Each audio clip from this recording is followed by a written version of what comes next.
سیاف چې د طالبانو پر ضد د خبرو له کبله د هغوی پر یو مخالف لوري بدل شوی. سلامونه او ستړي مشئ.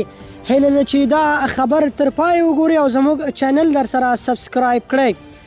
سیاف ویلي دي چې شریعت 5 مقاصد لري چې یو پکې د ځان ساتنه ده چې د پټکو په افغانستان کې د ځان ساتنه تر اوسه نه ده شوې، د مال ساتنه نه ده شوې. ښاغلي سیاف دا څرګندونې په تیر جمهوري نظام کې د کندهار د پخواني امنیه قوماندان جنرال عبدالرازق د وژل کېدو د 15 تلین په مناسبت یوې آنلاین غونډې ته په خبرو کې کړي.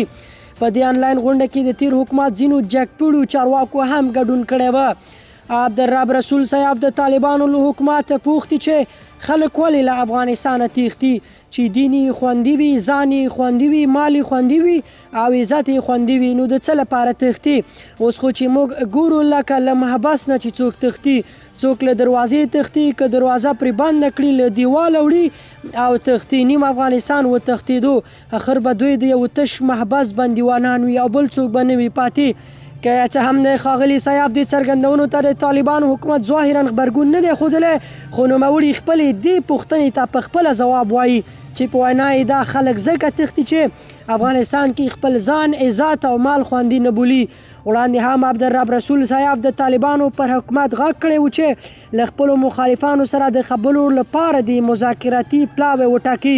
نوموړي دا څرګندونې د شمالي ټلوالې د پخواني وتلي قوماندان احمدشاه مسعود د 22 تلین په مناسبت یوې آنلاین غونډې ته په خبرو کې کړي.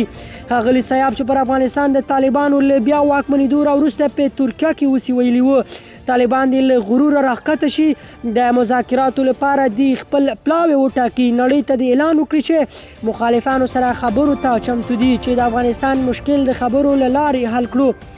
ګڼ سیاسي او پخواني جهادي مشران د 2020 کال کې په اګست کې د طالبانو له بیا واکمنېدو سره له افغانستانه ووتل. دوی اوس د ایران، تاجکستان، ترکیه او متحده عربي اماراتو په ګډون بېلابېلو هیوادونو کې میشتي. له دوی ځینو د طالبانو حکومت پر ضد جبهې هم جوړې کړي دي. طالبان وایي له افغانستانه وتلي مشران بیرته هیواد ته ورستنېدی شي، خو ټینګار کوي چې په حکومت کې ځای او د سیاسي فعالیت اجازه نه ورکوي.